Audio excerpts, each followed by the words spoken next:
യുഎഇയുടെ ഉൾപ്പെടെ പ്രതികരണങ്ങൾ വരികയാണ്. അതായത് ഇറാനെതിരെ ശക്തമായിട്ടുള്ള ഭാഷയിൽ തന്നെ പ്രതികരിക്കുന്നു. ഇനി എന്താ എന്നുള്ളതാണ് പറയുന്നത്.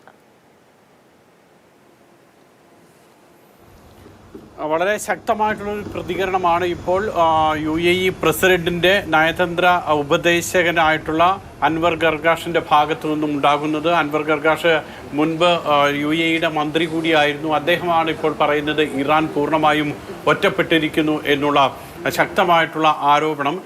ഈ രീതിയിലുള്ള ആക്രമണം തുടരുകയാണെങ്കിൽ ഇറാൻ കൂടുതലായി ഒറ്റപ്പെടുമെന്നുള്ള മുന്നറിയിപ്പ് കൂടി അദ്ദേഹം നൽകുന്നുണ്ട്. അതിൽ നിന്നും നമ്മൾ മനസ്സിലാക്കേണ്ടത് GCC രാജ്യങ്ങൾ തമ്മിലുള്ള ഒരു പ്രാഥമികമായിട്ടുള്ള കൂടിയാലോചനകളും പ്രാഥമികമായിട്ടുള്ള ആശയവിനിമയങ്ങളുമൊക്കെ ഇപ്പോൾ തുടങ്ങിക്കഴിഞ്ഞു എന്നുള്ളതാണ്. കാരണം ഏറ്റവും പ്രധാനമായി കഴിഞ്ഞയിടയ്ക്ക് അൽ-ഉദൈദ് വ്യോമതാവളത്തിലേക്ക്, ഖത്തറിലെ താവളത്തിലേക്ക് നേരത്തെ മുൻപ് ആക്രമണം ഉണ്ടായിരുന്ന സമയത്ത് അന്ന് എല്ലാ ഇസ്ലാമിക രാജ്യങ്ങളിലെയും ഭരണകർത്താക്കൾ അതേ ഖത്തറിൽ തന്നെ ഒത്തുകൂടുകയും ഈ ഇസ്ലാമിക രാജ്യങ്ങളിൽ ഏതെങ്കിലും ഒന്നിനെതിരെ ഒരു ആക്രമണം ഉണ്ടായിക്കഴിഞ്ഞാൽ അത് തങ്ങൾക്കെതിരെയുള്ള ഒരു ആക്രമണമായി കണ്ട് ഒരുമിച്ച് നിന്ന് പ്രതികരിക്കണം എന്നുള്ളൊരു തീരുമാനം അന്നുണ്ടാക്കുകയും ചെയ്തിരുന്നു. ഇപ്പോൾ ആ GCC രാജ്യങ്ങളിൽ 6 GCC രാജ്യങ്ങൾക്ക് നേരെയും ആക്രമണം ഉണ്ടായിരിക്കുന്നു.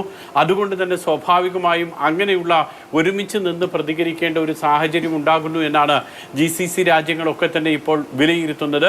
കൂടിയാലോചനകൾക്കും ചർച്ചകൾക്കും ശേഷം മാത്രമായിരിക്കും ഏത് വിധത്തിലാണ് ഇറാൻ ഇക്കാര്യത്തിൽ ഒരു തിരിച്ചടി നൽകേണ്ടത് എന്ന് GCC രാജ്യങ്ങൾ തീരുമാനിക്കുക.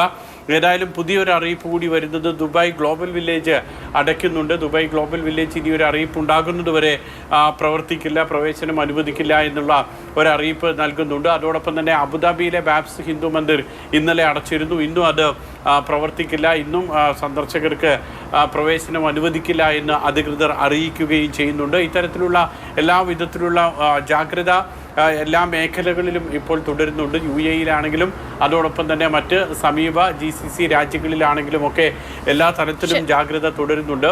പകൽ സമയത്ത് ആക്രമണം അല്പം കുറഞ്ഞ് അതിനുശേഷം രാത്രിയിൽ ശക്തമായിട്ടുള്ള ആക്രമണം നടത്തുന്ന രീതിയാണ് കഴിഞ്ഞ തവണ ഇറാൻ ഇസ്രായേൽ സംഘർഷം ഉണ്ടായപ്പോൾ ആക്രമണം ശക്തമാകുന്നത് അത് തന്നെയാണ് നമ്മൾ ഇന്നലെയും കണ്ടതെന്നുള്ളതാണ്.